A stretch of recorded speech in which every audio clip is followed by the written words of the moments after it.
अस्सलामु अलैकुम वरहमतुल्लाहि वबरकातुहू। डज़ गॉड एग्जिस्ट पर एक बहस जो मुफ्ती शमाइल नदवी साहब और एथियस्ट जावेद अख्तर साहब के बीच में दिल्ली के अंदर हुई, उसका ख़ुलासा क्या है और कौन जीता कौन हारा और सबसे अच्छी बात किसकी थी, इस पर मुख्तसर बात आज मैं आप लोगों के सामने रखने जा रहा हूँ। पूरी बहस को आप ज़रूर सुने एक मरतबा, क्योंकि इस ज़माने में खुदा का इनकार करने वालों की जो बातें होती हैं और जो उनकी दलीलें होती हैं और वो जिस तरह से इमोशनली बात करते हैं, तो कहीं ना कहीं ईमान वाले के दिल में भी ये ख्याल आने लगता है, यार अगर खुदा है तो ऐसा क्यों नहीं हो रहा है। इस पूरी बहस को अगर आप देखेंगे सुनेंगे तो इंशाअल्लाह आपका ईमान मजबूत होगा। मुफ्ती शमाइल नदवी साहब ने जिस इल्मी अंदाज में, जिस सलीक़े से और जिस बेहतरीन अंदाज में अपनी गुफ्तगू को रखा और खुदा के वजूद पर अपने तर्क दिए, वो वाकई काबिल तारीफ़ हैं। कुरान मजीद में अल्लाह ताला का इरशाद है ना, उदउ इला सबील रब्बिका बिल हिकमति वल मौइज़तिल हसनति वजादिलहुम बिल्लती हिया अहसन। इस आयत का मिज़दाक़ रहे मुफ्ती शमाइल नदवी साहब। मुफ्ती शमाइल नदवी साहब की गुफ्तगू में इल्म था, सलीक़ा था, हिकमत थी, एक बेहतरीन अंदाज़ था, माशाअल्लाह। उम्मीद है कि इसके ज़रिए लोगों को हिदायत मिलेगी और जावेद अख्तर साहब सोचेंगे, लेकिन ऐसा बहुत कम होता है। एथियस्ट जो होते हैं ना, वो पहले से ये ठान कर आते हैं, पहले से ही उनका माइंड ये बना होता है कि हमें मानना ही नहीं है, क्योंकि उनके जो दलील होती हैं, उनके जो तर्क होते हैं, वो वही गिने चुने होते हैं। यानी अगर सामने वाला तर्क देगा, वो बोलते हैं हम इसको मानते ही नहीं, अगर ऐसा है तो हमें नज़र आए।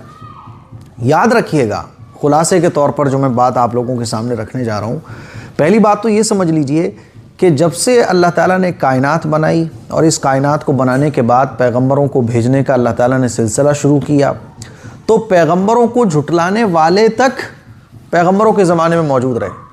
बाज़ तो ऐसे हैं, आपने देखा होगा, कौम आद, कौम समूद, है ना, पैगंबरों ने उनके मन के मुताबिक मौजिज़ात तक दिखा दिए, तब भी उन लोगों ने पैगंबर की बात को नहीं माना। नबी करीम सल्लल्लाहु अलैहि वसल्लम के ज़माने में आप देखें, हुज़ूर अलैहिस्सलातु वस्सलाम ने तो इतने मौजिज़े दिखाए। हुज़ूर अलैहिस्सलातु वस्सलाम ने तो उनके कहने पर चाँद के 2 टुकड़े कर दिए, उनके कहने पर बहुत सारे मौजिज़ात हुज़ूर ने दिखाए, लेकिन नहीं मानना तो नहीं मानना, बस ऐसा हो गया तो ऐसा क्यों नहीं हो रहा है, ऐसा और करके दिखाओ। और जब चारों तरफ से वो मुशरिकीन मक्का घिर जाते थे तो कहते थे कि अगर अल्लाह है तो वो हमें नज़र क्यों नहीं आता। यानी एथियस्ट तो हर ज़माने में रहे। देखो, 3 तरह के लोग दुनिया के अंदर रहे हैं। एक तो वो जो ईमान वाले हैं, जो पैगंबरों की मानते हैं, अल्लाह पर यकीन रखते हैं, अल्लाह के इबादत करते हैं, उनको ईमान वाला मुसलमान कहा जाता है। जो खुदा पर ईमान रखते हैं अल्लाह और अल्लाह के रसूल के तरीक़े के मुताबिक। दूसरे वो लोग हैं जो खुदा पर ईमान तो रखते हैं कि हाँ खुदा मौजूद है, लेकिन खुदा के साथ साथ दूसरों को भी खुदाई में शरीक ठहराते हैं और खुदा और उसके पैगंबरों के बताए हुए तरीक़े से हटकर दूसरे तरीक़े से ज़िंदगी गुजारते हैं, उनको कहा जाता है मुशरिकीन। तीसरे वो लोग होते हैं जो खुदा का इनकार करते हैं, वो कहते हैं कि खुदा का वजूद ही नहीं है, उनको कहा जाता है एथियस्ट, यानी मुनकिर, काफिर, जो खुदा का बिल्कुल इनकार करते हैं, उनको कहा जाता है एथियस्ट। हुज़ूर अलैहिस्सलातु वस्सलाम के ज़माने में भी इस तरह के लोग मौजूद थे जो ये कहते थे कि हम तो बस मरकर मिट्टी हो जाएंगे, अगर खुदा है तो वो हमें नज़र क्यों नहीं आता।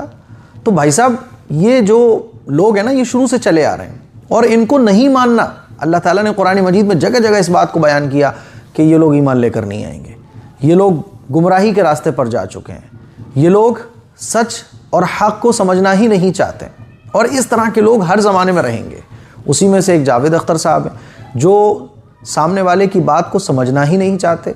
कोई तर्क उनके सामने दिया जाए तो वो उस तर्क का जवाब उस अंदाज में नहीं देते, बल्कि बस उनकी तो एक ही दलील होती है, वो मैं उसके बारे में आगे बात करूँगा। बात शुरू हुई, मुफ्ती शमाइल नदवी साहब ने अपनी बात रखी, जावेद अख्तर साहब ने अपनी बात रखी, बात आगे बढ़ती रही। बहुत अच्छे तरीके से होता है ना डिबेट के अंदर, आम तौर पर इस तरह के जब मुनाजरे होते हैं तो फिर बहुत ख़तरनाक रुख बाज़ दफ़ा जो डिबेट करने वाले लोग होते हैं वो इख्तियार कर लेते हैं। इस बीच में मैं सौरभ द्विवेदी साहब का भी शुक्रिया अदा करना चाहूँगा, जो लल्लन टॉप के एडिटर हैं, चीफ एडिटर हैं।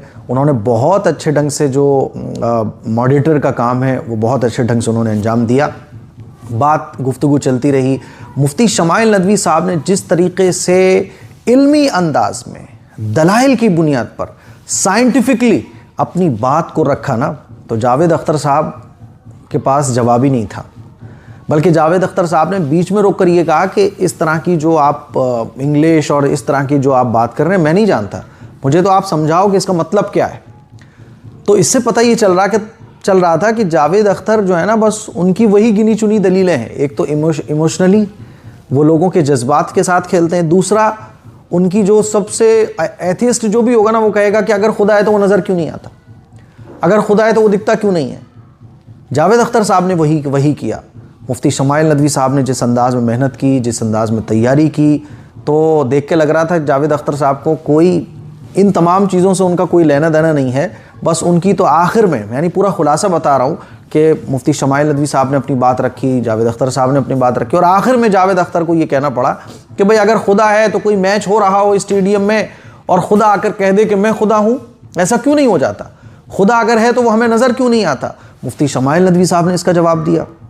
तो फिर जावेद अख्तर साहब अपने इमोशनली अंदाज में आ गए और कहने लगे कि अगर खुदा है तो वो कैसा खुदा है? आप कहते हो कि वो मेहरबान है, वो मर्सीफुल है, तो अगर वो ऐसा है तो गाज़ा के अंदर जो हो रहा है तो वो क्यों होने देता है? तो मुफ्ती शमाइल नदवी साहब ने उसका जवाब दिया कि फ्री विल है। तो भाई ये कैसी फ्री विल है? तो मुफ्ती शमाइल नदवी साहब ने इसका भी जवाब दिया कि हम इस दुनिया के अंदर आजमाए जा रहे हैं, वी आर टेस्टेड, हम इस दुनिया के अंदर आजमाए जा रहे हैं। तो जावेद अख्तर साहब ने वही इमोशनली वाले अंदाज में कि अगर आजमाए जा रहे हैं तो ये कैसा खुदा है जो ऐसी आजमाइश करता है कि बच्चों के साथ ही हो रहा है, ख़वातीन के साथ ही हो रहा है, पूरी दुनिया के अंदर ये हो रहा है। तो बहरहाल वो इसी पे आके बात ख़त्म करते हैं और फ्री विल पर आकर जो है ना वो बात ख़त्म हो गई। सवाल और जवाब का जो सेशन है वो भी एंड हो गया, वो भी ख़त्म हो गया, और टाइम जो 1 बजे का रखा गया था वो भी ख़त्म हो गया। 2 घंटे का टाइम मेरे ख़्याल में बहुत कम होता है बातों को समझने के लिए, समझाने के लिए, लेकिन फ्री विल पर आके ये पूरी डिबेट ख़त्म हुई कि साहब फ्री विल अल्लाह ने दी है, खुदा ने दी है। तो जावेद अख्तर का कहना ये था कि फ्री विल दी है तो क्यों दी है, वो ये सब होता हुआ देखता है। तो मुफ्ती शमाइल नदवी साहब बार बार यही कह रहे थे कि हम इस दुनिया के अंदर आजमाए जा रहे हैं। जैसे एक एग्ज़ामिनर होता है तो वो सही गलत दोनों चीज़ें देता है, लेकिन जावेद अख्तर साहब ने आखिर टाइम तक 2 ही चीज़ें अपनी रखी कि अगर खुदा है तो नज़र क्यों नहीं आता, अगर वो खुदा है तो ये जुल्म वो क्यों होने देता है, अगर खुदा मौजूद है तो क्या फ्री विल के ज़रिए वो ये सब हो रहा है, ये सब होते हुए वो कैसे देख सकता है, वो अगर ताकत है, सुप्रीम पावर है वो, तो वो ये सब रोकता क्यों नहीं है। उसके जवाब मुफ्ती शमाइल नदवी साहब देते रहे, लेकिन आखिर में टाइम पूरा हो गया। मेरे अजीज़ भाइयों, मेरी बहनों, मैं तो यही कहना चाहता हूँ कि देखो इस तरह की डिबेट होती हैं, एथियस्ट है वो एथियस्ट ही रहेगा, क्योंकि उसके दिल पर मोहर लगा दी जाती है। वो सही को गलत को फ़र्क ही नहीं करना चाहता, वो सही गलत को समझना ही नहीं चाहता है। उसका तो बस एक ही सवाल होता है कि खुदा है तो नज़र क्यों नहीं आता है। भाई दुनिया के अंदर खुदा नज़र आ जाए ये पॉसिबल ही नहीं है, और आप इस अक़ल के ज़रिए खुदा को समझना चाहो तो ये पॉसिबल नहीं है। अक़ल के ज़रिए खुदा के वजूद को समझना ये पॉसिबल नहीं है, और एथियस्ट इस अक़ल से बाहर नहीं निकलता। वो कहता है इस अक़ल में मेरे आना चाहिए। अब उसको साइंटिफिकली प्रूफ दिए गए कि देखो साइंटिफिकली ये रॉन्ग है, ये करेक्ट है, ये रॉन्ग है, ये करेक्ट है, लेकिन जावेद अख्तर और एथियस्ट जो होता है ना वो नहीं समझेंगे। तो इस डिबेट का जो अंत है वह यही निकला कि एथियस्ट एथियस्ट रहेगा और ईमान वाले ही रहेंगे। अब क्या होता है कि जो बिल्कुल फ्री होके कि भाई सही क्या है गलत क्या है, वो हक़ और बातिल को समझना चाहता है, तो इंशाअल्लाह उसके लिए ये डिबेट बहुत हेल्पफुल है। और जो नहीं समझना चाहता, जो बस इस अक़ल को ही सब कुछ समझता है, क्योंकि देखो वही का सिलसिला शुरू ही वहाँ होता है जहाँ ये अक़ल काम करना बंद करती है। जैसे अल्लाह ताला ने हमारी आँख बनाई है, तो आँख एक दायरे में काम करती है। अल्लाह ताला ने हमें कान दिए हैं, कान एक दायरे में काम करते हैं। अल्लाह ताला ने हमारी अक़ल दी है, अक़ल भी एक दायरे में काम करती है। वही का सिलसिला शुरू ही वहाँ होता है जहाँ अक़ल काम नहीं कर सकती। तो अब एथिस्ट को ये बात समझ में नहीं आएगी। एथिस्ट कहेगा नहीं मेरे अक़ल में आना चाहिए, मेरी आंखों से दिखना चाहिए, और अगर ऐसा है तो ऐसा क्यों नहीं हो रहा है। मुफ्ती शमाइल नदवी साहब ने तमाम बातों का जवाब बहुत अच्छे से दिया।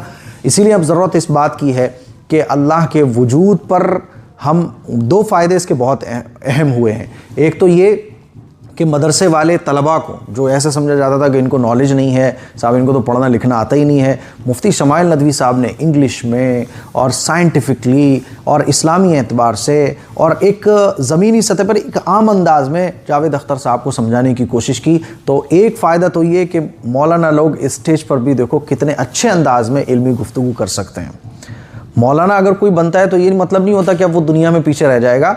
मुफ्ती शमाइल नदवी साहब ने इस बात को। दूसरा कि बाज़ दफ़ा एथियस्ट की गुफ्तगू सुनकर जो मुसलमान होते हैं ना, कमज़ोर ईमान वाले, वो डमाडोल हो जाते हैं। जैसे कि इसी प्रोग्राम में एक खातून ने उठकर ये सवाल किया कि हाँ ये तो ठीक है, मैं खुदा को मानती हूँ, लेकिन गाज़ा के अंदर ये क्यों हो रहा है? तो मुफ्ती शमाइल नदवी साहब ने उसका जवाब दिया।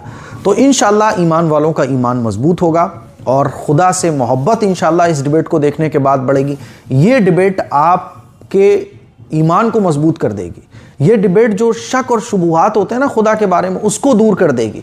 और ये डिबेट की सबसे ख़ास बात ये रही कि मुफ्ती शमाइल नदवी साहब की जो गुफ्तगू थी आखिर तक वो धर्म से हटकर सिर्फ खुदा के वजूद पर, क्योंकि एक आदमी जो खुदा के वजूद को नहीं मानता, ज़रूरत इस बात की होती है पहले हम उसको इस बात पर कायल करें कि वो खुदा के वजूद को माने। जावेद अख्तर साहब कोई बात का जवाब लॉजिकली वो नहीं दे पाए, प्रूफ की बुनियाद पर, तर्क की बुनियाद पर नहीं दे पाए। बस उनका शुरू से आखिर तक दो ही बातें रहीं कि साहब खुदा वो है तो वो नज़र क्यों नहीं आता, खुदा है तो वो ऐसा क्यों होने देता है, खुदा है तो वो ऐसा क्यों करने देता है, वगैरह वगैरह। और फिर वो आखिर में वही इमोशनली और वही 4-6 बातें उनकी रहती हैं। माशाल्लाह डिबेट बहुत अच्छी रही। मुझे उम्मीद है कि आप इस पूरी डिबेट को देखेंगे। तो ये पूरा खुलासा था। मुफ्ती शमाइल नदवी साहब ने माशाल्लाह बहुत अच्छे से इस डिबेट को हैंडल किया। मैं मुबारकबाद देना चाहता हूँ। अल्लाह ताला ऐसे ही हमारे उलमा की हिफाजत फरमाए, ईमान वालों की हिफाजत फरमाए, और अल्लाह ताला इस डिबेट की बरकत से जावेद अख्तर साहब को और एथियस्ट लोगों को हिदायत अता फरमाए। इस क्लिप को शेयर करें। अस्सलामु अलैकुम व रहमतुल्लाहि व बरकातहू।